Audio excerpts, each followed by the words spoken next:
pagi pemirsa, aduh ketemu lagi nih di Sabtu pagi yang cerah ini bersama Dewi selama 60 menit ke depan nantinya ya, untuk menemani pemirsa dalam program acara yang selalu memberikan info-info seputar kesehatan dan juga memecahkan semua permasalahan kesehatan sampai solusinya seperti apa pemirsa. Apalagi kalau bukan di tetap sehat dan semangat di Ayo Sehat Re tentunya. Nah, gimana, udah pada bangun belum? Harus cepat-cepat bangun. Karena apa? Untuk informasi kesehatan nih jangan sampai telat ya. Namanya kesehatan nomor pertama, nomor satu pemirsa. Seperti episode sebelumnya juga, pada episode kali ini, pada pagi hari ini, kita juga akan memberikan bahasan seputar kesehatan.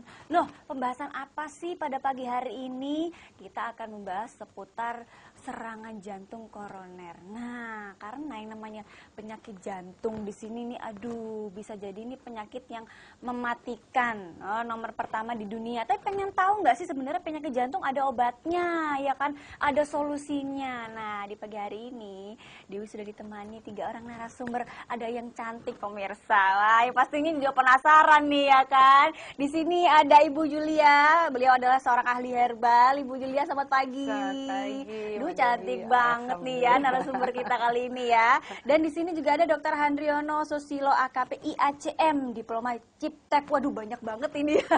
Ini ahli nih ya. Ini ntar kita juga berbincang-bincang bersama beliau ya. Dan juga ada Bapak Yanto Suarso. Beliau adalah traditional healer. Ini ahli tradisional nih. Kita juga akan ngobrol-ngobrol bersama beliau juga. Gimana kabarnya, Pak? Kabarnya selalu sehat. Selalu sehat. Ya, tidak karena satu apapun gitu ya. Alhamdulillah. Ini karena nggak lupa nonton Ayo Sehat Re terus katanya. Iya. Ya, yang pastinya nih pemirsa, kalau kita ngomongin masalah kesehatan gak ada habis-habisnya. Pengen meningkatkan kualitas hidup juga yang pertama harus kita ini melihat dari segi kesehatan kita seperti apa dari hari ke hari.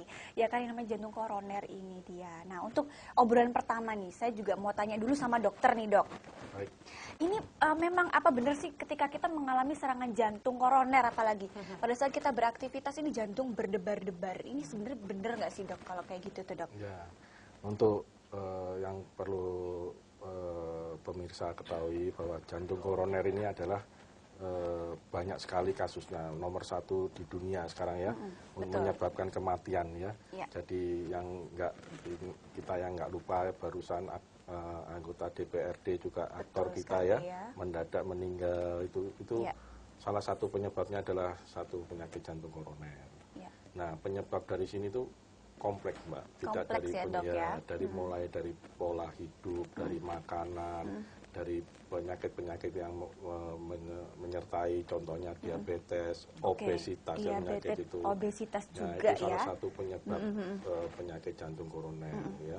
Jadi untuk usia-usia kita yang di atas 30 tahun, mungkin pola makan, pola kesehatan itu harus dijaga betul. Betul ya. Nah, kebetulan kita itu sudah ada semua untuk memberikan penerangan dan untuk memberikan pengetahuan tentang apa sih perlu hidup sehat itu. Kita sudah ada semua. Jadi untuk pemirsa yang mengalami keluhan-keluhan, misalnya sesak, jantung selalu berdebar-debar ya, terus keringat dingin, itu contoh bawalah ke dokter. Gitu ya. Jadi apa artinya keluhan sekecil mungkin yang pastinya ini berhubungan ya, Dok ya. Kalau misalkan kita sudah sesak nafas, sering jantung berdebar, itu paling tidak segeralah konsultasi langsung ke dokter. Betul, gitu ya. Takutnya nanti tiba-tiba jeder gitu ya, gitu. Nah, ini untuk pertanyaan awal juga nih yang Demo juga mau tanya, bahwa dokter tadi juga sudah mengatakan bahwa kaitannya kalau udah usia 30 tahun ini harus menjaga betul pola makan, pola hidup ya, yang paling penting lah artinya. Ini apakah ada batasan usia bahwa banyak sekali remaja zaman sekarang tuh juga bisa kena serangan jantung gitu loh, Dok? Banyak sekali. Salah satu yang sering itu saya temuin itu anak-anak usia belasan ya, SMA itu sudah kena stroke. Kenapa? Jadi yang saya lihat adalah pola makan mereka itu. Sekarang tuh sudah banyak junk food ya. Semua itu dia siap saji semua. Mereka tidak memikirkan efek dari makanan itu. Jadi semua penyakit, kalau saya lihat, penyebabnya adalah pola makan yang nggak bagus. Pola makan yang nggak bagus ditambah juga gitu dengan ya? Metabolisme kita yang di atas usia 25-30 tahun ini sudah kurang bagus. Sehingga yang namanya plak itu karena pola makan dia itu menempel pada dinding-dinding pembuluh darah. Nah, ini yang menyebabkan kadang-kadang serangan dari jantung koroner. Iya. Jadi yang namanya orang itu tiba-tiba dadanya nyeri sebelah kiri, betul. menusuk ke belakang, mengalir ke lengan sebelah kiri. Iya. Nah, itu perlu segera dibawa ke rumah sakit. Apalagi kalau ditambah tahu-tahu pasien ini saya pernah menemui waktu nunggu kita praktek tahu-tahu lemes. Lemes, tidur, sesak. Akhirnya sebelum kita tangani saya minta mereka membawa ke rumah sakit. Ternyata benar ada serangan jantung gitu loh. Nah, seperti ini harus pemirsa itu harus tahu untuk usia keadaan-keadaan gejala-gejala seperti ini yang dianggap sepele ini berbahaya.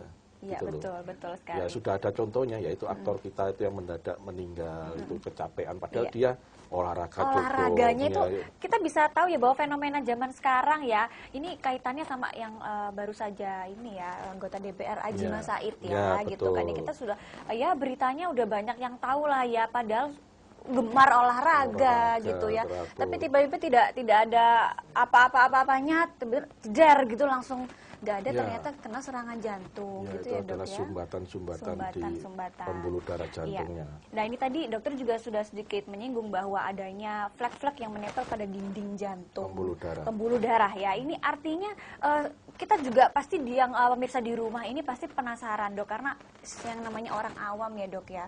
Saya ini pokoknya jantung saya nggak merasakan apa-apa, udah beres gitu. Ini sebenarnya juga belum tahu. Ini bisa sedikit cerita, Dok, mengenai jantung dan bagian-bagian yang terpenting dalam jantung ini seperti apa? Jadi jantung tugasnya adalah memompa darah ke seluruh tubuh kita.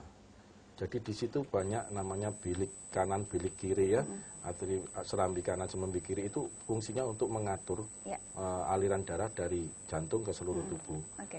Yang mestinya harus melalui proses. Proses yang disemprotkan ke seluruh tubuh adalah jantung dengan menyemprotkan darah yang sudah bersih. Yaitu melalui penyaringan sedemikian rupa sehingga yang namanya organ kita ini sungguh-sungguh sempurna. Nah, itu dia ya. Jadi kalau ada gangguan dari jantung, misalnya ada pembesaran jantung, ada penyempitan pembuluh darah jantung, ada kebocoran klep jantung, itu sudah ada gejalanya semua. Cuma kita ini yang namanya orang kita ini tidak merasakan itu semua gitu loh. Betul sekali. Jadi itu tidak dirasakan, dianggap sepele aja. Iya, betul seperti sekali, itu. Dok. Contohnya apa? Orang sudah capek, lemas ya. Ada sesak, mungkin masuk angin. Iya, betul sekali. Kebanyakan itu salah kaprah. Jadi kalau orang zaman dulu meninggal karena angin duduk.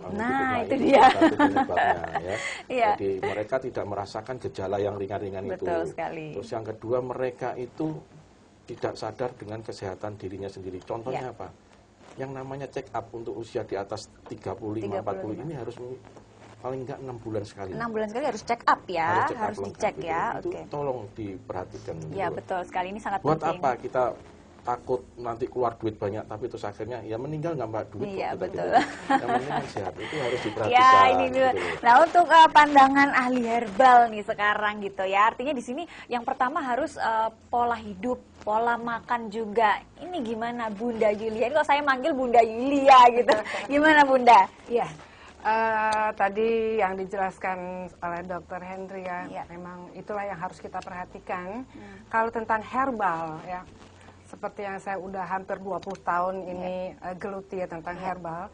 Ternyata untuk memperbaiki organ-organ tadi memang sangat dibutuhkan herbal, tanaman obat ya. Jadi Allah menciptakan tanaman-tanaman ini ternyata ada fungsinya masing-masing ya. Karena ada tanaman buah, ada tanaman sayur, ada tanaman obat.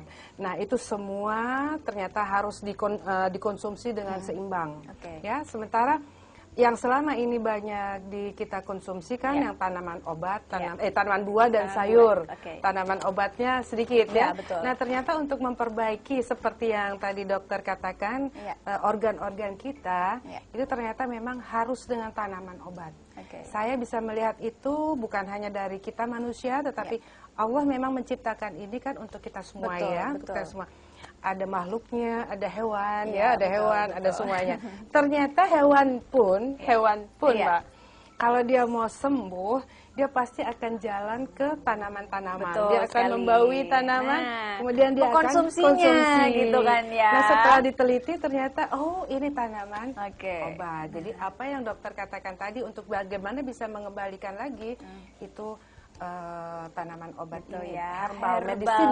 Yang yang pastinya harus nih kita pemirsa, setelah yang satu ini kita akan membahas lagi nih, apalagi mau dibahas, tapi yang satu ini dengan juga yang pakar tradisionalnya juga tentunya, tapi setelah yang satu ini ya, jadi jangan kemana-mana, tetap di Sehat Tren.